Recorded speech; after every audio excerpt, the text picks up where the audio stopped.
Welcome to the 10th episode of the 4 Out 1 in podcast with your host, George Hamilton III. I am just going to do a game one NBA Finals recap. I just finished watching the replay of game one on NBA TV. And at first, I was going to do this last night, but then I was like, let me watch it again and see if there's anything else I need to talk about or comment on. And so, in that case, we'll get right down to it. The Boston Celtics won game one 120 to 108 and with a huge fourth quarter comeback. The scoring breakdown, Golden State won the first quarter 32 to 28. Boston won the second quarter 28 to 22. My bad. Golden State won the third quarter 38 to 24. And then Boston came out with an onslaught in the fourth quarter and won 40 to 16. I mean, in all honesty, you can basically just say 40 to 13 because Golden State got a garbage time three when the game was like 117 to like 105. So yeah, Boston outscored Golden State 40 to 13 in reality, which is the biggest fourth quarter. I think the biggest scoring margin or the largest scoring margin in NBA history or the largest fourth quarter scoring margin in NBA history. One of the two, but I think it's the largest scoring margin in NBA history. And to go to the box score, it's loading. Well, for the Warriors, Steph Curry had 34 points, 5 assists, and 5 rebounds on 12 of 25 shooting from the field and 7 of 14 from three. To begin the game, he had 6 threes in the first half, first quarter, which was a record originally held by him, Ray Allen, and I want to say it was like Reggie Miller, but I might be wrong. But I know it was him and Ray Allen tied for 5. Klay Thompson had 15 points on 6 of 14 shooting from the field and 3 of 7 from three. Otto Porter shot 4 of 5 from the field, which all of his attempts and his makes were threes, and he had 12 points. Andrew Wiggins shot 8 of 15 from the field and 2 of 7 from three, and had 20 points and 5 rebounds. Draymond Green struggled, and we'll get to that after I do the Celtics box score breakdown. Draymond Green shot 2 of 12 from the field and 0 of 4 from three, and he missed all 3 of his free throws, but he did have 11 rebounds, but he only scored 4 points. So he was kind of a detriment to the team offensively, but defensively, he was still playing really well. As for the Boston Celtics, Jason Tatum struggled offensively, shooting the ball, I should say, shooting 3 of 17 from the field and 1 of 5 from three. And he only scored 12 points, but he did have 13 assists and 5 rebounds and only turned the ball over twice, which I said was going to be a huge reason why the Celtics would win games and this series is if he can keep the turnovers below at least 5. Al Horford shot 9 of 12 from the field and 6 of 8 from three, and he had 26 points and 6 rebounds. Jaylen Brown had shot 10 of 23 from the field and 2 of 8 from three. He had 24 points, 7 rebounds, and 5 assists. Marcus Smart had 18 points, shooting 7-11 from the field and 4 of 7 from three. And he also had 5 rebounds and 4 assists. And Derek White had 21 points on 6 of 11 shooting and 5 of 8 from three and made 4 of his free throws. And Peyton Pritchard, I got to give props to him off the bench. He shot 3 of 4 from the field and 2 of 3 from the three, and he had 6 rebounds to go along with 8 points, but most of his points came in the fourth quarter. And as for the shooting splits for both teams, the Boston Celtics shot 50. Well, I'll round up. It was 50.6, but we'll round up to 51% from the field. And they shot 51% from the three on 41 attempts, making 21 of those attempts, making 21 shots. And the Warriors shot 44% from the field and 42% from three on 45 attempts, making 19.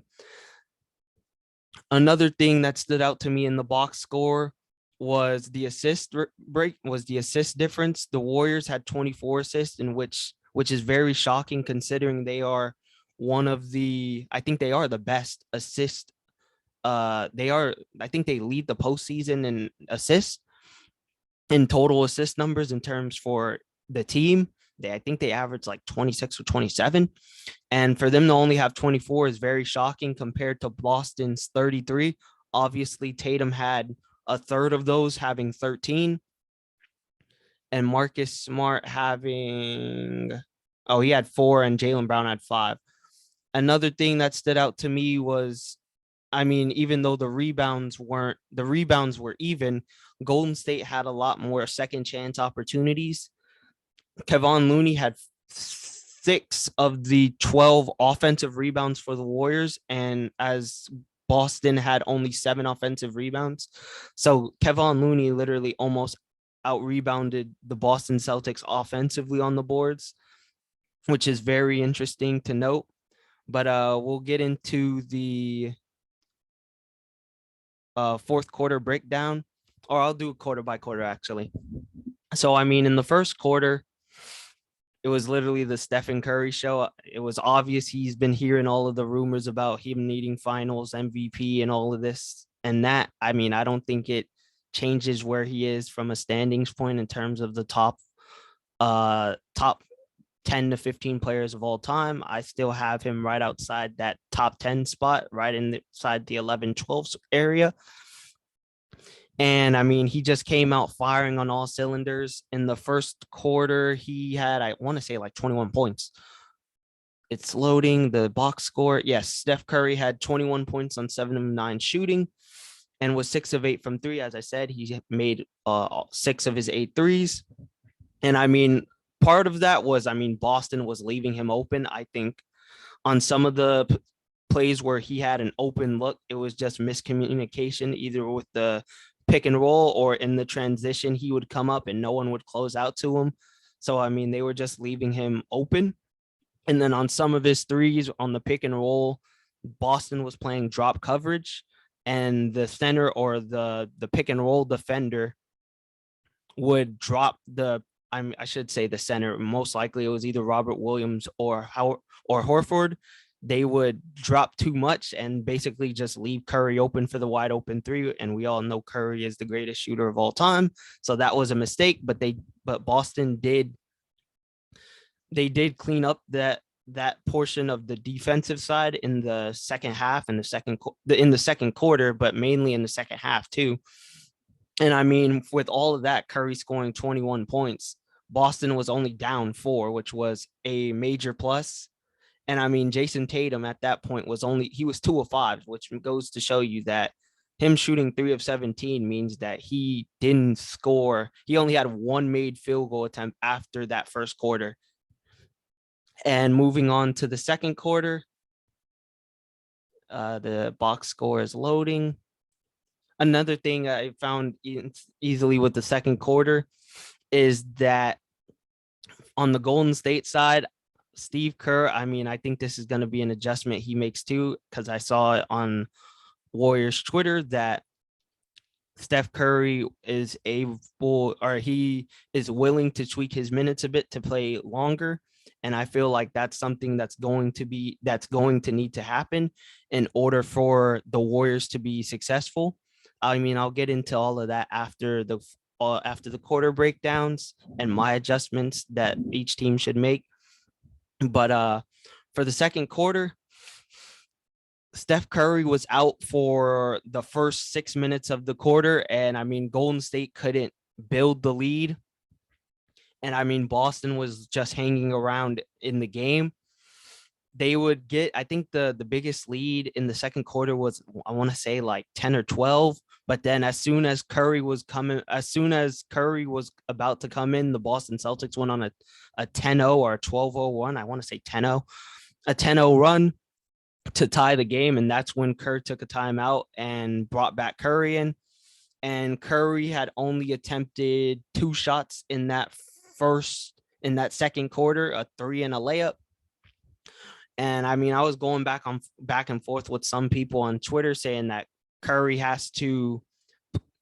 with the amount of rest both teams get, I mean, We went from playing we went from playing every other day to now you have 2 days rest before the next game. There's no reason in my mind that Curry shouldn't be playing at least 40 to 42 minutes a game. And I mean, for Steve Kerr to kind of rest him in that second quarter, knowing he was hot, I mean, I felt like that was a mistake because, I mean, if he's the hot hand and he's got it going in the first half or in the first quarter, I feel like you play him the first like 2 to 3 minutes, see if he's still hot. And if he's not, then you take him out. And as I said, I feel like in the game one, it's about trying to not make a statement, but if the player is firing on all cylinders, I feel like you got to leave him in there knowing that he's probably going to carry you to this win along with the other role players. And I mean, the second quarter, I mean, it was just Boston getting back into the game and just hanging around with the Warriors after that Curry first quarter. And I mean, they won the second quarter 28-22, making 50% of their threes and 52% of their shots on 19 attempts. And the Warriors kind of went cold, shooting 43% from the field, 9 of 21 from the field, and 4 of 11 from three, 36%. And I mean, if you look at the box score outside Otto Porter making 3 threes, everyone in that quarter made one shot except Steph. Obviously, he went 0 for 2, but I feel like that was just him being on the bench for like 6 minutes after he had just hit 6 threes in the first half. And from that standpoint, we can move on to the third quarter, because at that point the score was 56-54 for Boston. So they had end up taking the lead. And then going back to the third quarter, the Warriors kind of made a run in the mid to late third quarter to kind of extend the lead to, I want to say, like 12-13. And I mean, this was the quarter, at least for the Boston Celtics, where Tatum struggled. He shot 1 of 6. He shot 1 of 6 from the field, missed all 3 of his threes and had 4 points. And Al Horford had 7 points, along with Derek White having 7 points. But Boston kind of went cold in this quarter, shooting 7 of 19 from the field and 3 of 8 from three. While the Warriors, Andrew Wiggins had 12 points, shooting 4 of 5 from the field and 2 of 3 from the three. And Steph Curry shot 3 of 8 from the field and 1 of 4 from three. And Klay Thompson shot 1 of 3 from the field. But I mean, this was outside of Otto Porter hitting most of his shot, or not Otto Porter, Andrew Wiggins hitting most of his shots in the third quarter. I mean, this was a quarter where both teams kind of struggled offensively. In the third quarter, you can see that the Boston Celtics were not letting Steph Curry get open looks. I remember strictly on one play, it was a transition play where I think it was either a turnover or a block, and Jordan Poole was bringing it up the court, and Steph Curry was kind of trailing, and Robert Williams had to decide whether he would guard Steph Curry, or I want to say it was Wiggins on the right wing. And literally Robert Williams like stuck with Curry all the way, and Jordan Poole, as he was going to drive, I can't remember who the defender was on him. I want to say it was either Marcus Smart or Derek White, one of the two. As he was driving, he carried the ball, but it was interesting to me. It was interesting to see that Robert Williams really he left the paint wide open to literally go get Curry on the 3-point line. That was very interesting. And also Boston made the adjustment where instead of dropping so far back, they were still playing drop coverage, but instead of dropping so far back, either Al Horford or Robert Williams would be, I want to say, maybe 6 inches away from Steph Curry. It wasn't like they would be hanging around at the free throw line or in the paint, as Steph Curry would go around the screen, and he could either pull up or just pull up for a 3, or probably pull up for a mid-range, even though that was another thing. But I mean, both these teams aren't mid-range shooting teams. And I felt like that was a big adjustment that the Boston Celtics made, was not allowing Curry to just pull up from three like he did in the first quarter.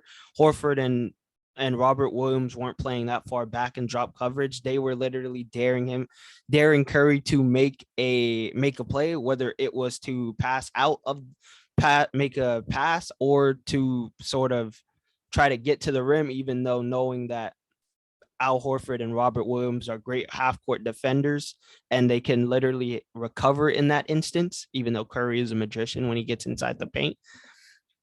And I mean, that was one of the big adjustments in the third quarter. I mean, the Warriors won the third quarter 38-24, even though they shot 44% from the field and 46% from the three.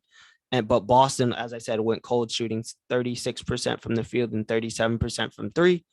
But as we all know, if you watch the game, the fourth quarter is where everything really turned. The stats are loading. Oh no, they already loaded. Okay. So as we know, Jason Tatum went 0 for 3 from the field in the fourth quarter, but this fourth quarter was primarily heavily brought the Boston Celtics but oh my gosh, can't speak. The Boston Celtics comeback was primarily based around Jaylen Brown, Al Horford, Derek White, and Peyton Pritchard. As Al Horford went 4 for 4 from the field and 2 of 2 from three, and he had 11 points in the fourth quarter. Jaylen Brown had shot 4 of 6 from the field and 2 of 3 from the three, and had, I want to say 5 assists. Yeah, he had 5 assists that go along with his 10 points in the fourth. Derek White was 2 of 3 from the field and 2 of 3, in which all of his threes were, or all of his shot attempts were threes, and his makes, as he had 6 points. And Peyton Pritchard was 2 of 3 from the field and 1 of 2 from three, but he had 5 points. And Marcus Smart was 2 of 2 from the field, in which all of his makes and attempts were threes. But I mean, it's not even the fact that they were shooting 2 of 3. You see a lot of 2 of 2s and 2 of 3s. Obviously, Al Horford shooting 4 of 4 from the field and Jaylen Brown shooting 4 of 6 from the field. It's not surprising considering Jaylen Brown, I think, is shooting like 63% in the fourth quarter this postseason, and he leads he leads the league, I should say, leads the league in the postseason in fourth quarter points, and leads the league in fourth quarter points. And I feel like Jaylen Brown, if he gets it going in the fourth, he can will the Boston Celtics back into any game. I think to start the fourth quarter, he scored like 8 straight points. And then, I mean, as he got going, Al Horford was hitting huge threes, even though Draymond was sort of leaving him open and daring him to shoot, which I'll get to that after this quarter breakdown. And Derek White hitting timely threes, just like he did in the Miami series. Peyton Pritchard hitting timely threes just like he sort of did in the Miami series as well. And I mean, this series, I think Peyton Pritchard can kind of shine off the bench because he's at least a solid defender. And I mean, it's not like he's in a mismatch situation off the bench, like how Jimmy Butler was putting him in mismatch situations and forcing him to guard him in the Miami series. But I mean, we'll move on to the Warriors side of the box score in the fourth quarter. Steph Curry shot 2 of 6 in the fourth and had 4 points. Klay Thompson shot 2 of 3 in the fourth quarter and had 5 points. Andre Iguodala shot 1 of 2 in the fourth quarter. I think his only shot in the fourth was a dunk. Bjelica made a 3 in the fourth quarter, but that was in garbage time. And Jordan Poole only had 1 shot attempt, and Wiggins had 1 shot attempt in which they both missed. But as I said, the fourth quarter was primarily the Boston Celtics just hitting everything they looked at, I should say. And I mean, the fourth quarter shooting split breakdown is simple as this. Boston shot 15 of 22 from the field, shooting 68%. And they shot 9 of 12 from the field, which is 75% from three. And I mean, they came out, I think, 7 of 7 from three in the fourth quarter. So, I mean, they made 21 of their 40 points strictly off threes to start that fourth quarter. And 40 points to, as I said, 40 points to 13, 40 points to 13 scoring breakdown for the fourth quarter between Boston and Golden State. I'm not gonna count the you can count the 16 points the Bjelica three with like 20 seconds left if you want, but in all honesty, it was a 40 to 13 scoring breakdown. And I mean, here I'll give my thoughts on adjustments that should be made and what I saw throughout the game. I mean, I'll start with Boston first. Tatum, yes, he shot cold. Yes, he was cold throughout the game, shooting 3 of 17. But him having 13 assists and 2 turnovers is very becoming of a star, because I mean, when your shot is not falling, the main thing is you don't dwell on your shot. If it isn't falling, you try to get your teammates involved, which he did. And I mean, while Tatum had 13 assists, I'm pretty sure he had probably, I want to say, maybe 6 or 7 hockey assists, where he probably found the open guy and the open guy kicked it to another person for even a better shot, which is what a star player is supposed to do when their shot is not falling. And I mean, there's really no one outside of Wiggins and maybe Draymond Green. There were a few plays where Draymond stood with Jaylen Brown and Jason Tatum defensively, which is a matchup I think I would like to see in that second in game two. Tatum actually was driving on anyone who was defending him, not named Wiggins or Draymond, and he was getting to the basket at will. And once the defense collapsed, he would find the open guy. Al Horford, I mean, not much needs to be said. He hit 6 of his 8 threes, as I mentioned earlier. And I mean, Draymond was literally daring him to shoot, and Al Horford is shooting 42% from the three in the postseason. And I mean, even going back to that Brooklyn series in the first round, I mean, he shot 50%. So I mean, Al Horford, yes, he's probably not gonna have the fourth quarter and game. The fourth quarter he did, but I mean, in all honesty, he's not the guy I would leave wide open without a contest in that situation, because of the fact that he can hit the threes, because it's like shooting practice. Or at shoot around. If he's open, he probably will hit him, just like he has all postseason.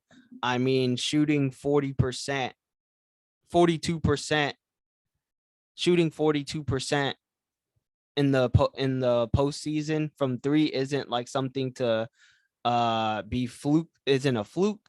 And I want to see what he shot during the regular season, just so I can get that fact, just so I can have my knowledge down. I'm bringing it up on my tablet. Another thing I want to mention, as I said in the fourth quarter breakdown, was Jaylen Brown. Jaylen Brown was sort of coasting throughout the game, but once that fourth quarter hit, he turned it on, scoring, I think, 8. He went on an 8, I think an 8-0 or 8-2 scoring run by himself. And I mean, if Jaylen Brown's gonna get, as I mentioned, he's the best fourth quarter scorer in the postseason. He leads the league in fourth quarter scoring, and he leads the league, I think, in fourth quarter field goal percentage. So I mean, if he can just coast it out and then turn on in the fourth quarter, or maybe get going early and have not like a 3-point shooting run similar to Curry, but he is making like 7 of his first 10 shots or something like that, he can really be dynamic in this series. I found it this season. Al Horford is shooting this season. He shot 33% from the field, from the 3-point line. And in this postseason, he is shooting, I'm bringing it up. Al Horford this postseason is shooting Al Horford is shooting. He's actually shooting 75% from three, which is very, very intriguing in this postseason. Oh no, my bad. That was 75% this year. That for yesterday. Let me sort of hold on.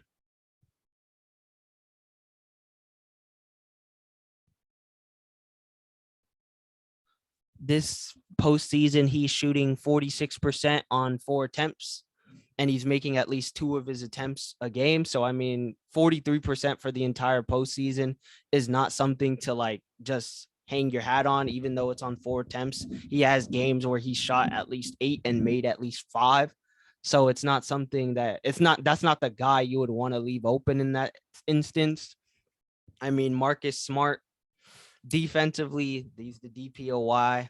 So, I mean, defensively, he's going to bring the intensity and the intangibles and all of that guarding Curry. Yes, and I think he kind of made it tough on Curry late in the third and fourth quarter. But I mean, it was Ime Udoka's adjustment to not have Al Horford and Robert Williams drop to the paint and drop coverage, and they kind of closed it. They kind of closed up on Curry coming off the screen. And I mean, going back to Derek White makes some timely threes in that fourth quarter.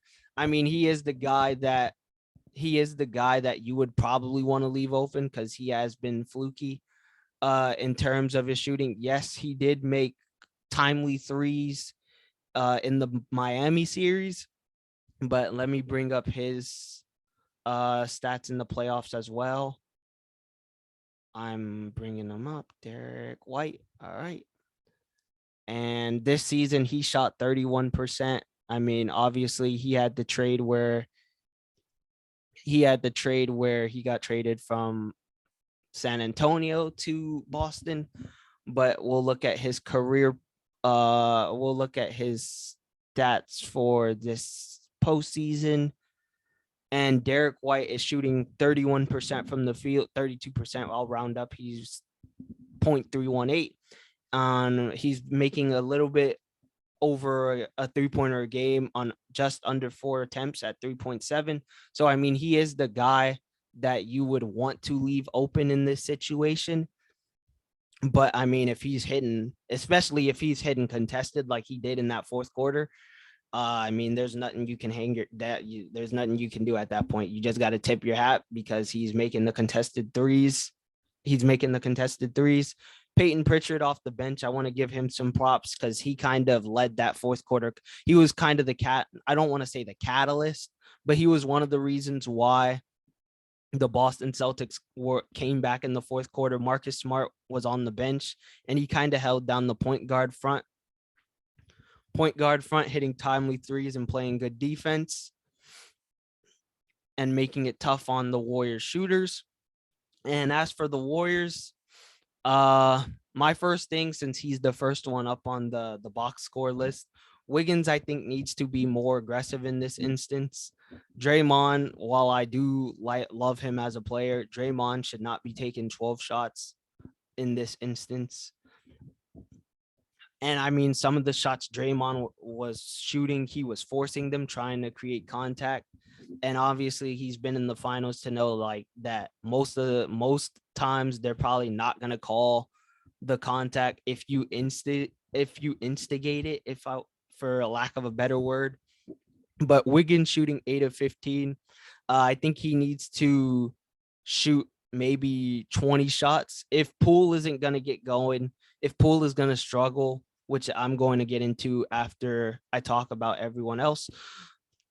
If Poole is going to struggle, Wiggins has to be more aggressive. There were times where he kind of deferred. And in this, as I said, in this instance, if Poole is going to struggle and Klay Thompson obviously isn't going to be that player where he gets above 20 points every game like he did prior to his injuries. I mean, Wiggins has to be that guy that steps up. He shot 2 of 7 from the three, as I mentioned earlier. Five of his threes were wide open, and he made, I want to say, only one of them. So I mean, he's the guy out of everyone else that the Boston Celtics are probably gonna let shoot outside of Draymond Green. Obviously, I'm not gonna mention Kevon Looney because he's not he's not on the 3-point line, but Wiggins has to make his open threes because that's the person outside of Draymond Green they're gonna allow to shoot. Moving on to Draymond Green, as I said, 12 shot attempts is too much. Yes, on the defensive side, he still can hang around. He still can play great defense against the elite premier ball handlers and stars of the league. He stayed in front of Jaylen Brown and Jason Tatum on multiple possessions. That's another adjustment I'd probably like to see. Is I don't know how they would make it because you have Curry on the floor. But if you can put Andrew Wiggins and Draymond Green on Jaylen Brown and Jason Tatum, I would find it. I think that would be the better matchup just because Draymond Green showed in the first game that he can still hang around defensively with the best in the league. While his first step offensively isn't there, he still showed defensively that he can still be a great defender. Klay Thompson, I mean, he had 15 points, but as I said, you're not asking at this point in Klay's career, coming off two season-ending injuries, you're not asking Klay Thompson to be a 20-point per game scorer. You want him to be the 15 to 18-point per game scorer. Yes, he can have those nights where he does hit like 8 threes like he did in the Mavericks and Memphis series. But I mean, 6 of 14 from the field and 3 of 7 from three on 15 points. I mean, that's all you can ask. That's all I would ask of Klay Thompson. As I said, he is going to have that game where he does where he is just hot from three and unconscious. But I mean, at this point of his career offensively, that's all I'm gonna ask from. Defensively, as I said, since those 2 injuries, he's lost the step. So I'm not asking him to be the sole. I don't want to say the best perimeter, but I don't want him being the second option and on a perimeter when you have Jaylen Brown and Jason Tatum on the other team. You don't want him guarding those two because he has lost a step defensively. Steph Curry, what more can you ask from him? I mean, he generated a lot of the Warriors offense, which I was going to talk about, but I'll say it now. No one outside of Wiggins and Steph Curry, and even Wiggins to a standpoint, no one generated offense outside of those two. Steph Curry was primarily generating offense. And as I said, this goes down to Jordan Poole. If Steph isn't going to, or not bad, my bad. If Steph is the only person generating some type of offensive looks for everyone else, then it's going to be a tough series for the Warriors because, as I said, in order for the Warriors to have a chance, as I said in the preview for this matchup, if the Warriors are going to have any chance, Steph Curry is going to be Steph. He's going to get you like his 27 to 34 or his 27 to 35 points per game. And but Wiggins is going to have to be the X factor along with Draymond Green and Jordan Poole. But as I said, Wiggins is the X factor in this series because if Jordan Poole can get going, as I said, I'll talk about him after this. If Jordan Poole can get going, then Wiggins becomes a huge X factor because if he's providing you at least 20 to 25 points per game, then it makes all of the looks for everyone else easier. Moving on to Jordan Poole. Jordan Poole only having 7 shot attempts and 5 attempts from 3. It's not going to cut it. I don't know what has happened to him. I mean, from Twitter pages I follow, they say that he has a bad game. He has 2 bad games every series, which it looks like he actually has because this is a bad game. So this is the first one. He'll have 2 bad games, 1 good game, and then the rest are like pretty average. But in order for the Warriors to have success in this series, Jordan Poole has to be a creator. He has to be a facilitator on offense and a shot creator and shot maker as well. 7 attempts isn't going to cut it. 2 makes isn't going to cut it. He's got to be at least a 20. He's got to be at least an 18 to 23 point per game score for the Warriors to have some success. Because once he gets going, if he can get going, then he makes it easier for everyone else. As I say, he's sort of the Steph Curry disciple because he's got the ball handling, he's got the 3-point shot. But if he can't get going, then this makes it a lot tougher for everyone else on this team. Obviously, Otto Porter, 4 or 5 from 3. I would like to see him get some minutes off the bench, get some more minutes. And this goes into the next person I want to talk about, Andre Iguodala. Andre, while he is a Finals MVP, and this is would this be his 7th Finals in the last 8 seasons?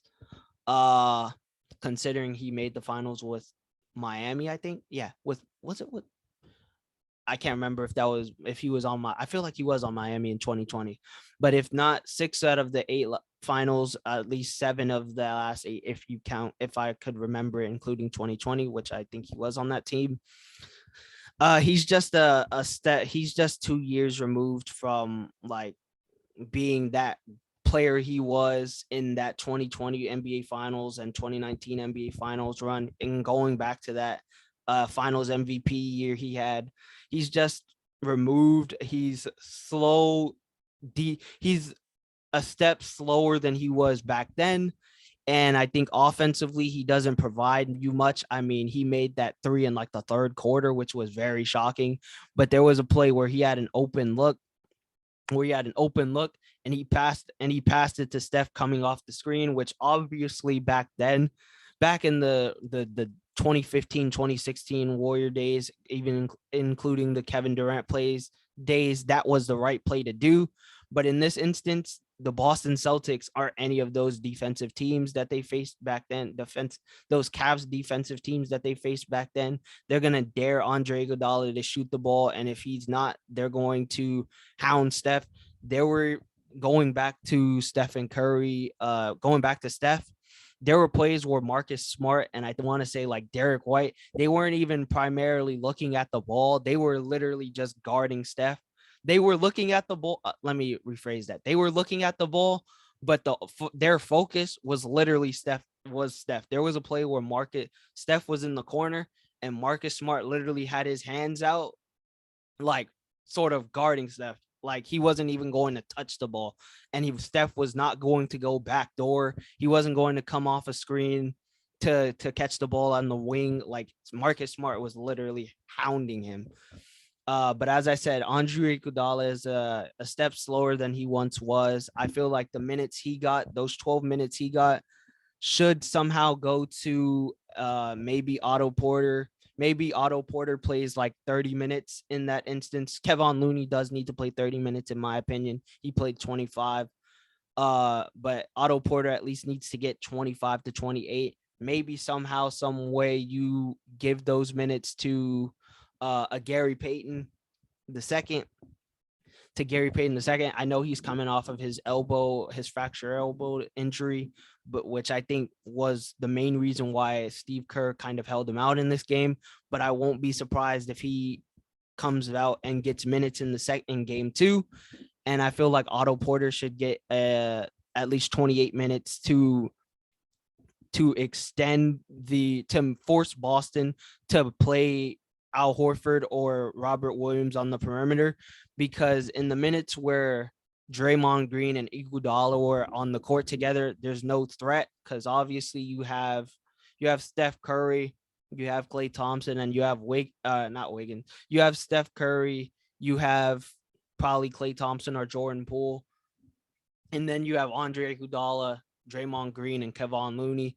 I mean, the front court right there is literally guys who can't shoot the ball, or who you would want to leave open in order for them to shoot the ball, because the probability that they make the shot is probably less than 40%. So, I mean, that lineup where it's Iguodala and Draymond on the floor, I mean, I feel like you replace Iguodala with an Otto Porter to extend the floor and provide more spacing for the rest of the team. I feel like that would be the better adjustment in my opinion. Maybe you play Iguodala some minutes, but I don't think the Draymond Iguodala minutes on the floor together is the right fit, because I mean that's you're taking one player off the court for a player that doesn't provide much offensively other than cutting to the basket and getting easy looks. But I mean, with Robert Williams and Al Horford on the court together, I mean, one of them can literally just hang around in the paint and dare Iguodala to shoot. And I feel like, as I said, Gary Payton II will get minutes in game 2. I feel like Steve Kerr was just holding him out as a precautionary reason, but I feel like he will get minutes in game 2.